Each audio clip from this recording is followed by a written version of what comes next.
Hello everybody, welcome to this episode of About Time with me, Chris Nichols.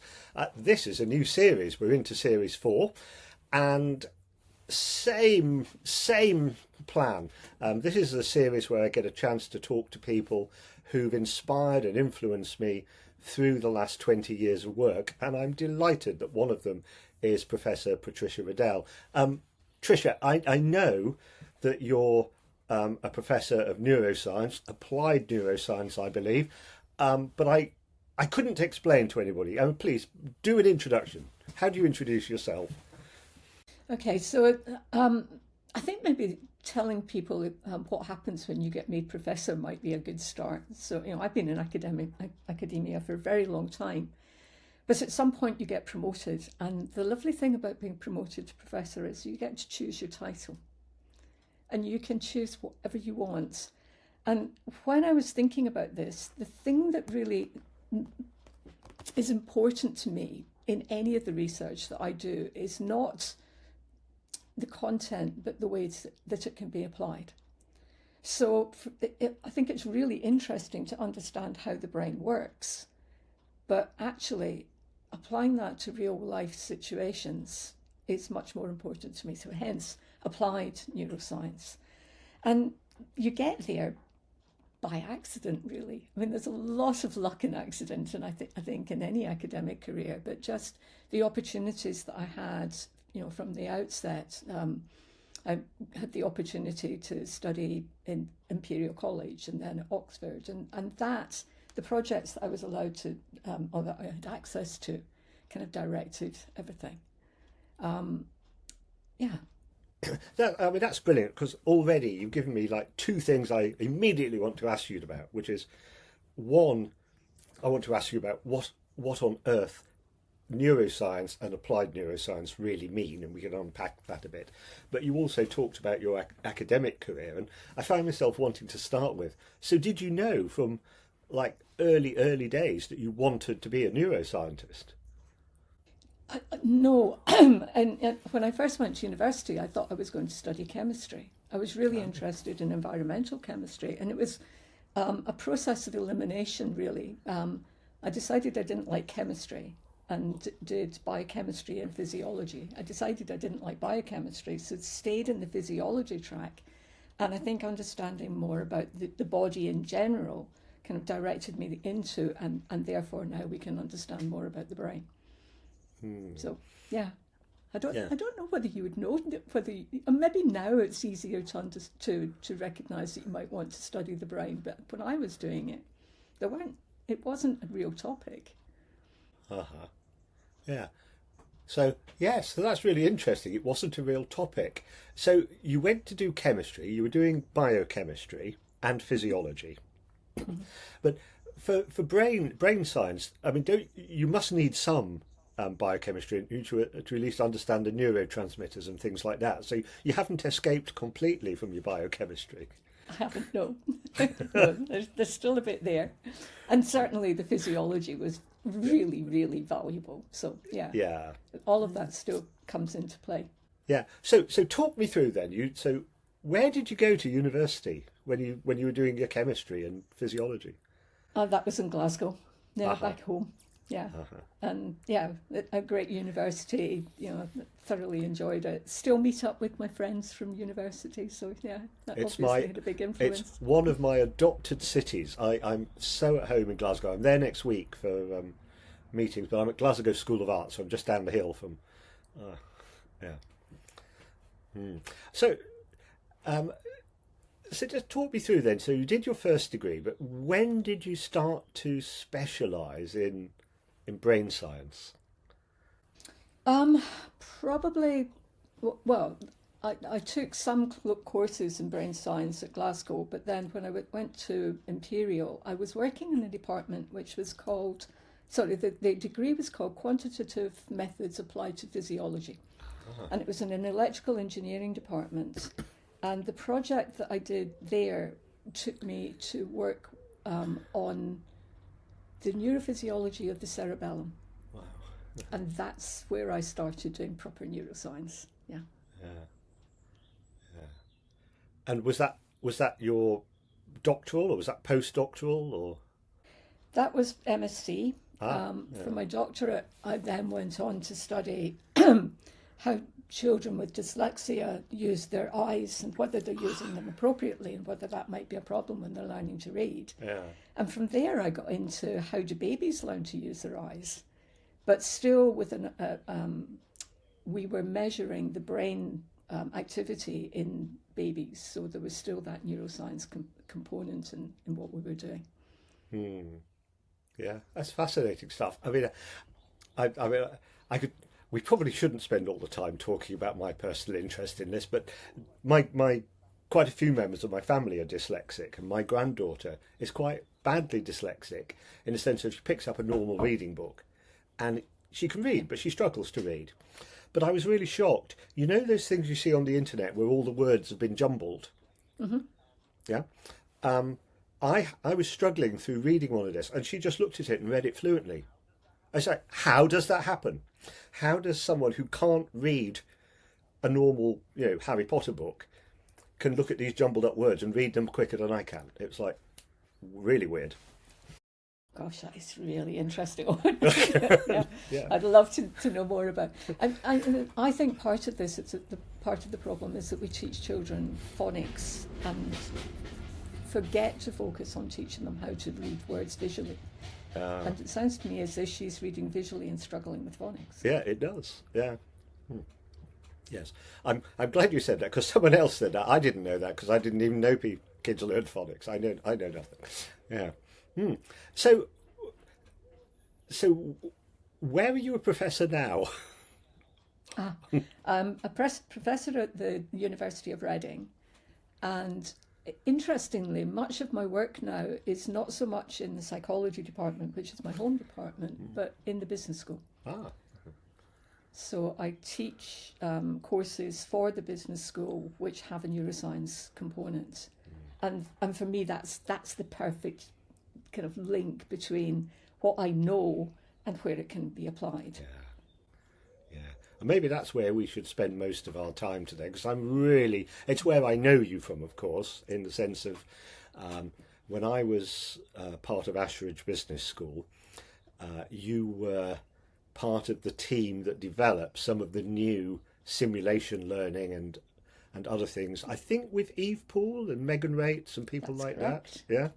Yes. Yeah. Yes, indeed. Yeah, both of whom have been on this podcast series, and they, we all remember working with you very fondly there.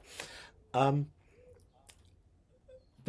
I mean, so talk me through some of the things that you do in business schools that bridge between these worlds.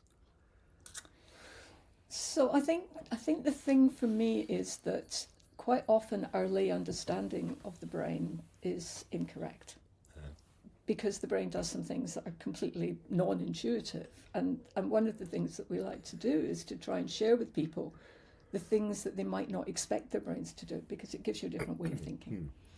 And let me give you an example. One of the things, neuroplasticity, and everybody kind of knows about neuroplasticity now, but the degree to which our brains are neuroplasticity was a shock to me when I discovered it.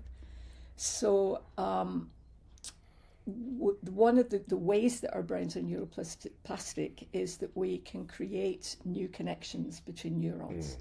And connections between neurons are really important because they allow us to store information, but they also give us access to automaticity of behaviour. Right. Mm-hmm. So if you think you've got a pathway through your brain and you see this and you do that, the more connections there are in that pathway, the more automatic the behaviour becomes. So if you're learning a new skill, effectively what you're doing is you're populating that pathway with more synapses, with more connections. And I always thought that once you created a synapse, that was it. It was there, and you could then use it. But it turns out that that's not the way things work at all. And in fact, just like your skin turns over about once every 4 to 6 weeks, the synapses in your brain are constantly changing too. So let me try this with you. So I thought, right, okay, so if I'm creating new synapses because there's something new to learn, then the proportion of new synapses that I get in a day should be equivalent to the learning that I have in a day. Yeah? And if you think about your day from when you get up in the morning to when you go to bed at night, what proportion of it do you think might be new learning?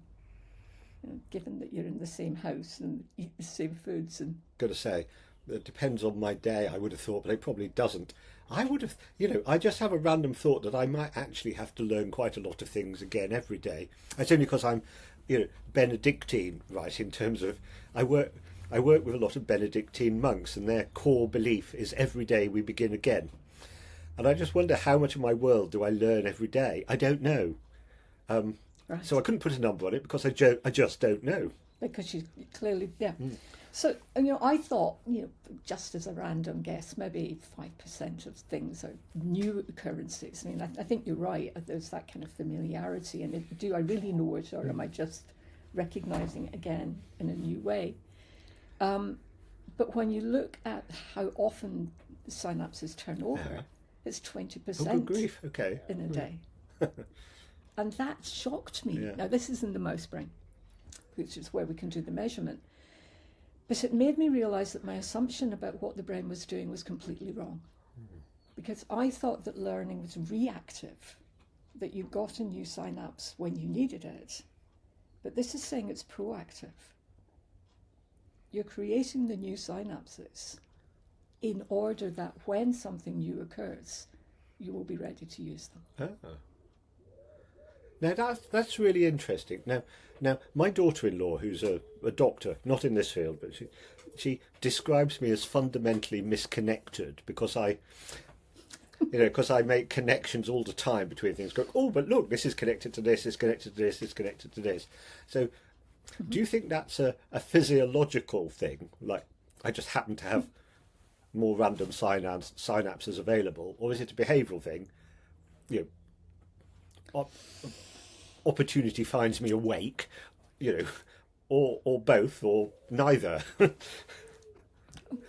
So I would say that this is a function of the way that you've sculpted your brain over your lifetime. I mean, this is the beauty of it, is that we're constantly re-sculpting our brain almost on a daily basis. So I would imagine that what is in your brain, you've got a lot of broad experience. And so you've got the ability. There's a book by David Epstein called Range, which I absolutely love. And it talks about we've got specialists, that 10,000 hour thing. But actually specialists isn't what we need all the time. Because, if you take sports, for instance, golf, being a specialist at golf is a good thing because you need to produce roughly the same stroke. Golf that stroke to get the ball that distance. But in tennis, it's probably not a good thing because you need an awareness. And in team sports, you absolutely need awareness of more than just the ball. And so, in fact, the best sports people are often generalists. They're good at more than one sport. Yeah. And they bring that knowledge of how sports work to whatever sport they're playing. And similarly, if you've got somebody who's a specialist, then they're brilliant at solving problems in their own domain. But outside of that, then they get stuck. And in David Epstein's book, he talks about pharmaceutical companies that had problems. And they treated them as very private information. They didn't share them with anybody because it would give other pharmaceutical companies information about what they were working on. And one pharmaceutical company said, but yeah, that means that we can't actually get anybody else to help us with the problems that we're facing. So they opened up and said, here's some things that we're working on that we can't solve. And they got responses from confectioners and people that made sausage skins and all sorts of other areas because they were looking at it from a different perspective. So generalists have a way of bringing information from one field into another field in a way that's really useful because it might take you a step further than a specialist would be able to see. That's a lovely description. I think you're just a very good I didn't know that generalist. story. Well, do you know, my colleague Chris Seeley, the late Chris Seeley, absolutely wonderful, was one of these encyclopedic, she had a PhD in organisational theory, but she was also a clown. She was also a professional artist, and she used to describe herself as a comprehensivist, which is, valuing in depth multiple fields. So it's not like a jack of all trades, because it's not all trades, but it's enough trades to bring meaningful difference. And if I was to give myself a label, it's probably a connectivist. Yeah.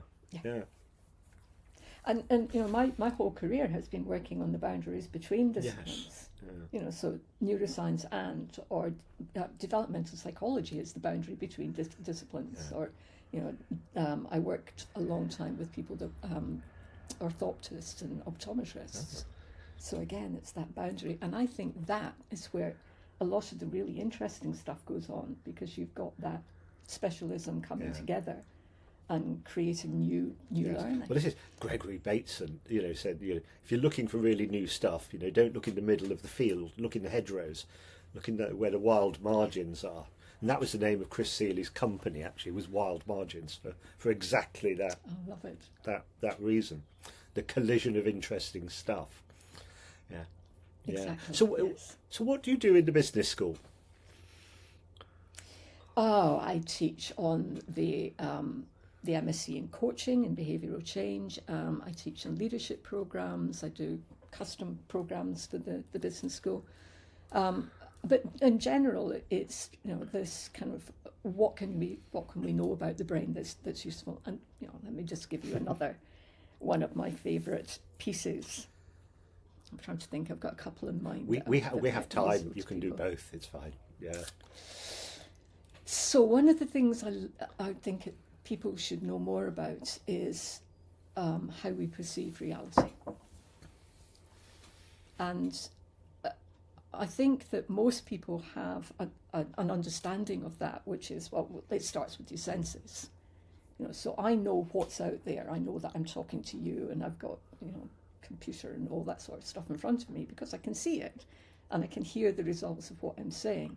So clearly the input to my reality comes from my senses. And I think that most people therefore would imagine that if you've ever thought about it, that the way that we perceive reality is by having what's effectively a very advanced video camera that has sight and sound, but also touch and emotions and smell and taste as well. And that you're using that information on a moment-by-moment basis and constructing your reality on the basis of that. Sound reasonable? Let's go with it. Yeah. But no. No. And the reason it can't be that is because literally the brain doesn't have the bandwidth to process all that information on a moment-by-moment basis. So it has to do something else.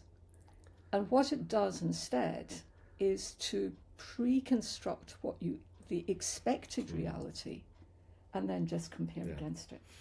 Yeah. Now, this is, because obviously there is an out there world, and we do have a nervous system that interacts at that boundary.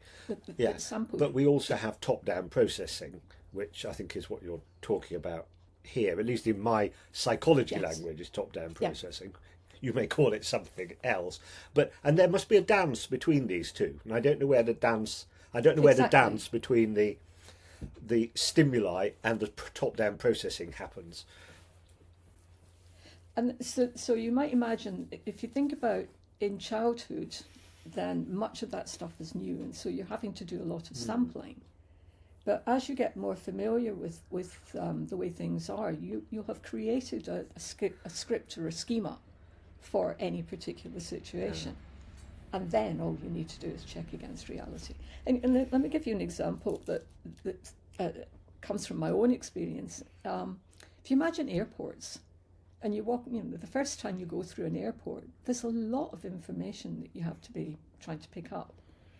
So, the first time you go to an airport, everything's new, and the second time, it's like, oh yeah, I remember this. The third time, I can remember the time that I went to an airport and had enough bandwidth to realise that the policemen were carrying guns, and it was the first place on British soil that I had ever been aware of there being police with guns.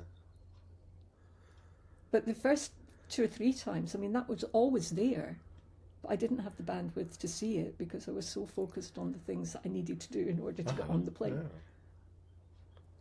So that what these creation of your expected reality does for you is allows you the bandwidth to notice the unexpected. And you're phrasing this example in terms of visual cues, but I'm guessing in my world I talk about we hear what we expect to hear because of this, or may even taste what speak. Lots of molecular cookery works by playing tricks where it looks like you're going to get one taste and you get another, and it's all working at this interface, isn't it? Yeah. Absolutely. But it's all based on expectations. Yeah. What I imagine is going to be true, and then what actually happens. And then learning is that mismatch between what we predict and what we get. Yeah, and this matters so much in the organisational world because, I don't know how much time people spend in meetings, but it's, I don't know, let's arbitrarily say it's 60 or 80% of your time. And if they're all frozen chicken meetings because you go to the meeting you expect to have rather than the meeting that you're actually having, that's colossal waste of opportunity. Yeah, absolutely. And also, I mean, the other thing that comes out of this is that my meeting's different from your meeting. Because I've got a different, I've been filtering information differently. My partner always says to me that I'm very unobservant, and he will notice every air conditioning unit because he was a heating and cooling engineer. So I challenged him once, and I've just been into the theatre, and I said, what colour socks were the actors wearing? And he hadn't picked up on that. So his reality is different from mine. And I love that because when we're talking about things that we've been to and we've clearly remembered completely different things, it's well both of us are right, but both of us are also wrong. Yeah. And I love that, being able to hold your reality with some humility. The neuroscience says it cannot be complete. And therefore, the fact that you and I have a different reality is not to be unexpected. It is absolutely the function of the way that our brains work. So now I can be more compassionate, more empathetic, more understanding when somebody says, well, that's not the way that I see it. So I can see absolutely directly a line of connection from the neuroscience to the business school teaching to what I might do as a leader differently because of this, and I can see how that plays into your, like, for example, coaching work and teaching coaches. So are there other areas like that? So that's a kind of a top-down, my language. You didn't call it top-down processing. I call it top-down processing. What do you call it? I call it just how we perceive reality and then how we use that reality. But you're right, it's based on the difference between top-down processing, what do I expect, and bottom-up processing, what do I get. Yeah. So that's one example, but there's so many other areas of neuroscience you're interested in, and many of them are, I know your work is often pricking the bubble of myth that is so common in airport management book speak, and everyday assumptions about, oh well, neuropsychology says, and you go, well, not really, not exactly. Yeah. Okay. We'll pick a few of those. I mean, if you want to get my knuckles going white, no, it's not true. And one of my colleagues, Ian McDermott, does this to me regularly. He'll say, the right brain does creative work and the left brain does logical work. No, it doesn't. So that left brain, right brain is, I think, a complete misunderstanding of what's going on. And what I think is a better description of what's happening is, so if you do fMRI work with people who are doing creative things that are creative, and one of the lovely ways that this has been looked at is in terms of creating new metaphors or understanding metaphors. Yeah. Give people a standard metaphor that they've come across before. I'm trying to think of something, what's the standard metaphor? I'm talking about love as a roller coaster. Yeah. Then it's almost idiom. It's almost, you've heard it so often, you process that with your left brain. You don't need right brain processing for that. As metaphors, as creativity gets more complex, you get more activity in the right-hand side of the brain. But that's not because it's more creative, it's because your brain needs more space. It could be any part of the brain, but it just needs more of it in order to actually do the novel processing. You're not doing it with the right-hand side of the brain. You're adding the right-hand side of the brain to get enough processing to do the work. Yeah. And I mean, I've no idea where that right brain, left brain thing came from, but it's still in quite common use, isn't it?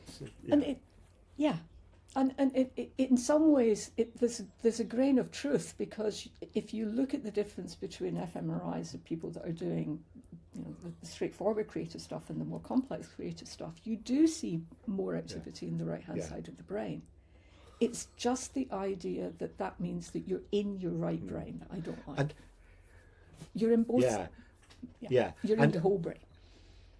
Now, forgive me if I'm asking a question that's completely ridiculous, but like the Master and the Emissary, Gil McGilchrist's book, does that relate to the same question?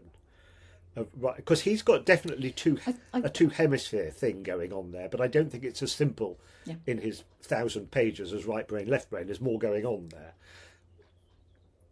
Yeah, I think he's taken some neuroscience that is reasonable, but has maybe overinterpreted it. So to split it apart and say that this is what the right brain's doing and this is what the left brain's doing, I think is an it's over reading what we can tell from the research. So I don't think that's the way that our brains work. Yeah. So what other things do you see on social media that make you go, really? No, please, no, stop. The one that drives me batty is the picture of a brain that's on an fMRI, where they say, look at this is this person's brain doing this, and this is this person's brain doing that, and look, there's a difference between them. And you think, duh, if you're doing different things, your brain is going to light up differently. So it's told you nothing at all. Nothing at all. And people look at it and go, look at that, that's amazing. And there's almost an implication that one is right and one is wrong, or, this is... And no, it's... You have no idea of what that individual piece of data means in terms of the pattern of activity you've got. So to interpret it as right and wrong is way over-interpreting the data. So I would just say to people, if you ever see two images of the brain that are being used to make some big claim about the way people process or deficits. Yes. I mean, I think a lot of this is, there's an awful lot of pseudoscience around using, nice imagery to sell you something one way or another. Absolutely. And it worries me a little bit, because it has the potential to damage the credibility of good neuroscience by using neuroscience badly. And for me, that is absolutely the wrong use of neuroscience. How do you know, what's the work you look at and you go, and that is a good use? What's the good work? There's some lovely work on stress. There's lovely work on decision making. I mean, there's some brilliant stuff out there. One piece of work that I found on stress recently that again made me think, oh wow, that's something people should know. So this was some work that had looked at the change in cortisol response over time. So something stressful happens, your cortisol goes up. And as cortisol goes up, if it's not too great a reaction, if you're not going into a sort of like, oh my gosh, but just like, oh, this is a bit stressful, then it activates your memory and your frontal cortex, so hippocampus and frontal cortex. So it gives you better access to memory, and it gives you better decision making. So, because stress is meant, if you're in a stressful situation, you want your brain to work better. Yeah. So you get that on the upward curve. But then if the stress goes away, the cortisol drops again. And as it drops, it activates a different part of your brain. And what it does is it allows you to consolidate the learning from the experience that you've just had. Now, what struck me about that was, if the stress system that we have is not evolved for the kind of stress that we have in modern society. It's meant to be stress, no stress. And if you think about it, most stressful responses in nature probably last less than a minute. If you're running away from a predator, you escape or you're dead. Either way, the stress has gone away. Yeah. So we are now dealing with stress that is prolonged, and it means that the cortisol never drops again. So we don't get the learning and consolidation from the stressful experience. Yeah.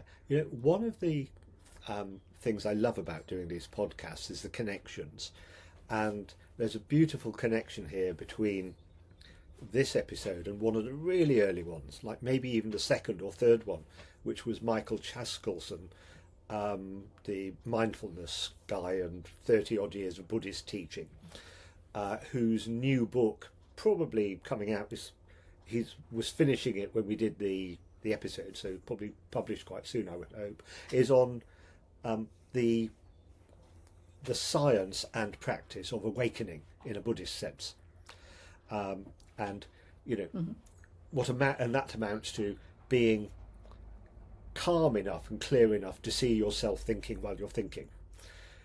Yeah, and he'd have a lot of ground in common with what you've just said, but explained in a different way.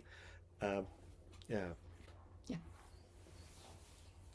But I think this is so important for organisations and for leadership, because if you're not allowing your people time to relax, I shared this with a group of head teachers, and one of the head teachers said to me, "You've just explained something to me. You've explained to me why I get the answers at the weekend." Yeah. Because it's the only time that the cortisol has dropped sufficiently for me to be able to think clearly and to consolidate the learning that I've had during the week. But that's not the best time to do it. So how can we, and what you're saying about moments of mindfulness, how can we give ourselves more moments of mindfulness so that we get the learning in the moment rather than having to wait? So I'd like to give you a chance to say something about, so what's your new edge? What's the stuff that's alive for you that you're going to be doing more of, or what's exciting for you now? So I think the place that I'm. Let me preface this. I think that the things that confuse me are often the most exciting. I love confusion because it's a precursor to learning for me. Yeah. So whenever I feel really confused, I think, "Ooh, exciting! Now what have I got to do with that?" And the place that I feel most confused at the moment is in the interaction between humans and AI, because I think AI is changing so fast. It's becoming, every time I read something, I think, "Oh my goodness, it's doing something that I didn't know it could do." And keeping up with how we create a societies where that conjunction is the best it can be, where we're taking what we need from AI to improve processes, organizations, whatever, but not at the expense of humanity and what we bring to the process. And I think that for me is one of the most exciting places to think. Is that something you're writing about at the moment, or researching, or is it an earlier stage than that? I think it's a relatively early it's more a researching. It's thinking about reading around, finding opportunities to actually do some, at least little bits of research that will allow me to see what's going on here. So it's very early stages. But I think it's one of the most important things that we have to tackle at the moment. And, the other thing that strikes me about this is that this isn't something that I think we need to reinvent, because I think part of this is an ethical and a moral problem. It's like, how do we put boundaries around this that keep everybody safe? And we've done it in the fields of IVF, we've done it in genetic research, and it's like, how do we bring in the people that have thought about that to say, what was it how did you construct the boundaries for those areas, and how might that help us construct boundaries that will be helpful to us now? Yeah, I hear that, and what I don't know is where the ethics committee is for that, because I know where it is in genetics and I know where it is in IVF, but I don't know where it is in AI, and maybe there isn't one. I don't know that there is one that has that kind of expertise yet, but then there wasn't in IVF and genetics, so they have to be set up, and you go back to things like when we first had cars and roads, and people were dying, and eventually we had to put in a road system. I think this is something that happens organically. But it has to happen soon. So, that's fascinating, and that's another connection, by the way. As you know, but perhaps some of the listeners won't know, Eve Poole, who was a previous guest, a lot of her current work and recent work has been on the relationship between AI and ethics, and her book Robot Souls is a brilliant book, and it's both learned and pragmatic, and it makes a nice counterbalance to James Lovelock, who I also respect hugely, but James Lovelock's final book was called Novacene, and the Novacene for him was a complete integration of human and artificial intelligence, such that essentially AI and expanded intelligence becomes part of humanity and thereby saves humanity from its own excessors, which is extremely optimistic. An optimistic view. It is very optimistic. Or yes. Other views are available. Yeah. Yeah. Yes, absolutely. And someplace in between the most pessimistic and the optimistic is the most likely. Be really interesting to see if we can figure out what that is. You make me think at some point we must get a Michael Chuskalson, Eve Poole and Tricia Riddell conversation about some of this, because it would be fascinating. It would, yeah. Really, and the other thing I was thinking, as you were telling me that story about AI, I was thinking, because I was going back to your fMRI scan, and the other part of my brain lighting up. You said, but just because you need more space, and I'm wondering, I'd love to see the same scan, but using AI to address some of my problems. And do I still need the space, or am I outsourcing some of my brain space to Claude? Is Claude doing that for me, and is my MRI different now? And it depends how you use AI. So this research is already coming to fruition, and what they've shown is that if students use AI to generate work, then you get less complexity in your brain scans. They stop thinking. Yeah, but. And here's the beauty. My nephews are at university at the moment, and I asked one of them whether he was using AI to do essays, and he said no. I said, why not? He said, the thing that I like best is integrating information, pulling stuff together, the learning that I get from reading widely and then bringing it all together. Why would I give AI that? What a great way of looking at it. Yeah. Because I really like that. Like, I mean, the other day we did an experiment. We have an AI academic working with GameShift at the moment, and very grateful to him, creating a ring-fenced AI where we can do confidential stuff, and we did some supervision, just putting some anonymized but genuine client notes in, and the AI said, we just asked it, is there anything in this that surprises you? Is there anything that you think a human that might not notice? And in response to that, it came up with some really nuanced, what about thinking about this? What about looking here? What about asking that question? And some of those were really good, like a really good supervisor. But it's had to be done within the data that went in and the questions are asked have to be worth asking. Yeah. Yeah, absolutely. And that's where I see that interaction being really, really powerful. So, people out at Henley have been looking at AI coaching, and you can now get AI coaches that would pass at least ACC level of ICF, so assistant coaching credentials, and they're saying you could have AI on in the background, and again, with privacy checks and all the rest, giving you suggestions for questions. But then you get to choose which one you ask. So I think that way of extending the sensory capacity, have you noticed this? Have you noticed that the blood flow to the face has changed? Have you noticed?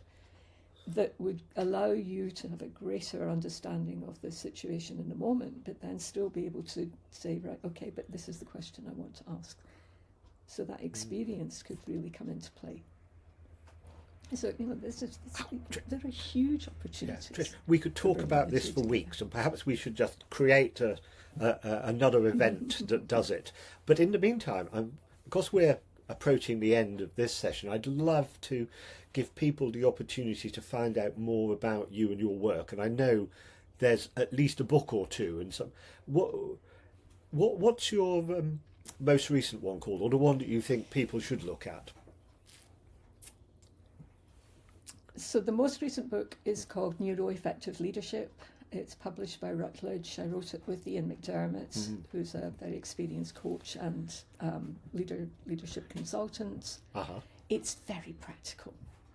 It's very much, here's a bit of neuroscience, but here's some practical things that you can do with it. Here's some practical way to try yourself. So, well, we'll ask you to provide links to anything that you would like, whether it's your website or books. And is there another book in there as well? There's an older one. That's the one I'm most familiar with. Which again is a similar type of.